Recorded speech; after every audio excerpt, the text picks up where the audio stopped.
कि गीता की आवश्यकता क्यों पड़ी। तो कई लोग कहते हैं कि अर्जुन जो है वो अहिंसा हो गई है उनके मन में, अहिंसक हो गए, उनके मन में अहिंसा जाग गई, इसीलिए उन्होंने जो है ये सब कह दिया कि भाई हम ये हथियार नहीं उठाएंगे, ये तो मारना है, इससे तो अच्छा है कि मैं संन्यास ले लूं, भीख मांग करके जीवन जी लूंगा, पर मुझसे लड़ा नहीं जाता, मेरे तो गांडीव छूटा जा रहा है, गला सूखा जा रहा है। वो आता है ना कि शीदंती मम गात्राणि मुखम च परिशुष्यति, मेरे हाथ पैर शिथिल होते जा रहे हैं, कप रहे हैं और गला सूख रहा है। ये स्थिति अर्जुन की हो गई। कारण क्या था? कुछ लोग कहते हैं अहिंसा, अहिंसा नहीं थी। अगर अहिंसा ही होती तो ये अहिंसा पहले भी तो प्रकट हो सकती थी, बाद में फिर वो हिंसा की प्रवृत्ति नहीं जागती।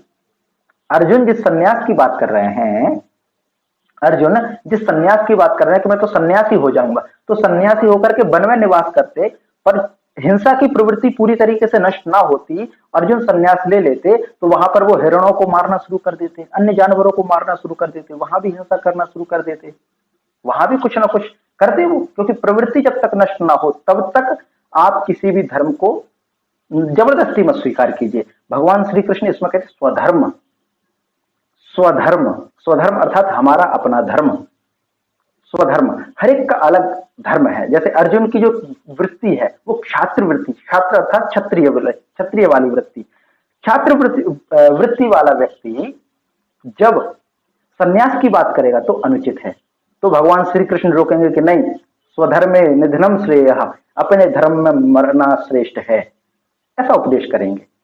यही कारण है कि समाज में बहुत सारे लोग हैं जिनमें ब्राह्मण वृत्ति नहीं है, लेकिन फिर भी वो ढोंगी बने हुए समाज में घूमते रहते हैं, भिक्षाटन करते रहते हैं। उन्होंने ये मान लिया है कि ये जो भगवा वस्त्र है या लंबी दाढ़ी रखा लेना या त्रिपुंड लगा लेना और अपने आप जिम्मेदारियों से भाग करके, किसी से कुछ रहा नहीं जाता, सब कुछ छोड़ छाड़ के यहां आ जाओ, कोई जिम्मेदारी की बात नहीं है, दो चार अच्छी अच्छी बातें कर दो, कहीं भी भजन गाओ, आपको रोटी भी मिल जाएगी, पैर भी छुए जाएंगे, धन भी मिल जाएगा। लेकिन यहाँ पर वृत्ति नहीं है उनकी, ध्यान रखिए, यहाँ पर वृत्ति की बात कही गई है। वृत्ति अर्थात गुण, स्वभाव है ना, स्वभाव होना चाहिए। ब्राह्मण का स्वभाव हो तो वो ब्राह्मण प्रवृत्ति को अपनाए, अगर उसका स्वभाव ब्राह्मण का नहीं है फिर भी वो ब्राह्मण बना घूमता है, मुंह में गुटखा दबाए हुए और यहाँ पर ओम नमः शिवाय कहता है, हर हर गंगे कहता है, राम राम कहता है, तो गलत है, वो ब्राह्मण नहीं है, क्योंकि प्रवृत्ति उसकी नहीं है। भगवान श्री कृष्ण तो उसके पक्ष में खड़े हैं, जबरदस्ती किसी भी धर्म को पालन ना करो। धर्म अर्थात जो कि हमारे वृत्ति के अनुसार हो, जो कि हमारे स्वभाव के अनुसार हो, जो कि हमारे गुण के अनुसार हो, वो वृत्ति होती है। तो अर्जुन को बार बार ये प्रेरित करते हैं कि तुम्हें इस ओर तो जाना ही नहीं, संन्यास की ओर तो जाना ही नहीं है। अर्जुन की स्थिति क्या है? अर्जुन की स्थिति ऐसी है कि एक जज है, उन्होंने देखते हैं कि उनके सामने एक अपराधी आता है और वो अपराधी उनका स्वयं का बेटा होता है और उसने बहुत संगीन अपराध किया, ऐसा अपराध किया कि जिस अपराध के बदले, जिस अपराध के रूप में, यानी जिस अपराध की सजा रूप में वह पहले बहुत सारे लोगों को फांसी की सजा सुना चुके और उनको फांसी के फंदे पर लटकाया जा चुका आज से पहले, लेकिन आज उनके सामने अपना ही बेटा आ गया। तब उनके मन में ये ज्ञान उत्पन्न होता है कि फांसी देना तो बहुत बुरी बात है, फांसी देने से व्यक्ति के सुधार की प्रवृत्ति समाप्त हो जाती है, फांसी देना तो अमानवीय कार्य है। अरे भावावेश में अपराध हो गया, लेकिन अब इसका समाधान तो ये थोड़ी ना है कि किसी की जीव हत्या कर दी जाए, हिंसा से ऐसा किया जाए, तमाम ज्ञान उपदेश करते हैं। अब वहां पर देखिए कि जब दूसरे के पुत्र थे, दूसरा व्यक्ति था, तब तो आपने उसी अपराध के बदले में बहुत सारों को फांसी चढ़ा दिया, लेकिन अब जब स्वयं का बेटा आया तो ज्ञान प्रस्फुटित होने लगा, ज्ञान निकलने लगा। क्या ये उचित है? नहीं, वहां पर उनको मोह आ गया। न्यायाधीश का धर्म क्या कहता है? वहां पर स्वधर्म क्या कहता है कि जिस प्रकार आपने सभी लोगों को एक अपराध करने पर फांसी के फंदे पर चढ़ा दिया, वहीं अगर आपका स्वयं का भी बेटा है तब भी आप उसको वैसे ही मान करके कर्तव्य का पालन कीजिए, ये स्वधर्म है। और जब स्वधर्म का पालन नहीं होगा तो वहीं से भगवान श्री कृष्ण कहते हैं कि तुम्हारी कीर्ति नष्ट हो जाएगी। ऐसे ही अर्जुन है, अर्जुन की स्थिति भी बिल्कुल यही है। इससे पहले, इस घटना से पहले उन्होंने कितने ही लोगों को मार डाला, तब अहिंसा नहीं जागी, तब सन्यास नहीं आया। बहुत सारे लोगों को मार डाला, बहुत सारे बच्चों को अनाथ कर दिया, तब उनके मन में प्रवृत्ति नहीं जागी कि मैं क्यों करूं ये तो ऐसा है, अपने ही लोगों को मारना है, क्यों जीव हत्या करना। नहीं, लेकिन जब देखते हैं कि सामने हमारे दादा हैं, सामने हमारे मामा हैं, सामने हमारे चाचा ताऊ गुरु गुरु पुत्र ये सब अपने ही हैं, तब उनके मन में ये भाव आ जाते हैं कि युद्ध करना तो बहुत गलत बात है, युद्ध से तो ऐसा होगा वैसा होगा, ये भयावह स्थिति आ जाएगी, वो आ जाएगी। तो यहां पर अर्जुन को जो स्वधर्म का पालन करना चाहिए था, उस स्वधर्म के पालन में उनका मोह बाधक था। तो वहां से फिर भगवान कृष्ण ने उपदेश दिए, और वो उपदेश दिए स्वधर्म के, ध्यान रखिए गीता की आवश्यकता क्यों पड़ी, स्वधर्म के पालन में जो बाधक तत्व मोह है, उस मोह को नष्ट करना गीता का सबसे बड़ा प्रयोजन है। गीता का सबसे बड़ा प्रयोजन यही है कि जो अपना कर्तव्य पालन करने में, स्वधर्म के पालन में जो मोह है, उस मोह का क्षरण करना, उस मोह को मारना, उस मोह को नष्ट करना। क्यों करना? ताकि हम स्वधर्म का पालन कर पाए। ये बहुत बड़ा प्रयोजन है। अब हम देखें अपने दैनिक जीवन में गीता से क्या सीख लेना चाहिए।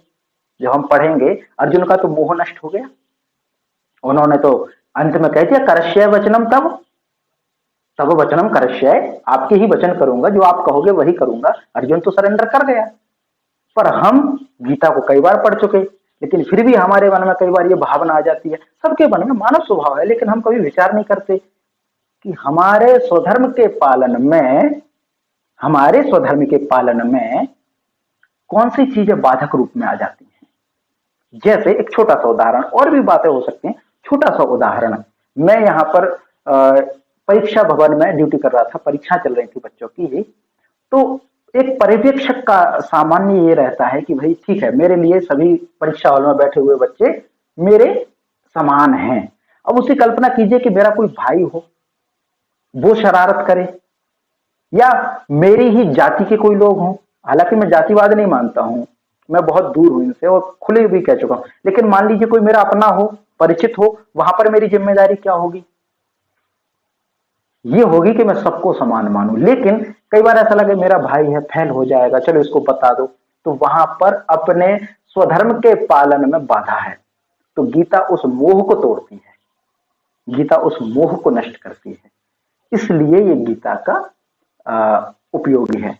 अच्छा, अब ग्रंथ की कई बार ऐसी, चूंकि वीडियोस में भी ये बातें आ चुकी हैं, आज हम प्रस्तावना रूप में रखेंगे, कल से पहला श्लोक शुरू होगा। तो कई बार ये बातें आती हैं कि गीता तो जो है सन्यासी बना देती है, और कुछ संस्थाओं ने तो ये बहुत अच्छे से प्रचार कर दिया। बहुत सारे बच्चे हैं वो कहते हैं कि हमें तो भगवान की भक्ति करनी है, भगवान की भक्ति करने अब तो राधे राधे राधे राधे, राम राम राम राम, श्री कृष्ण जय श्री कृष्ण, ये सब चलता रहता है। कर्तव्य से मत भागो, गीता कभी नहीं सिखाती। गीता क्या कहती है?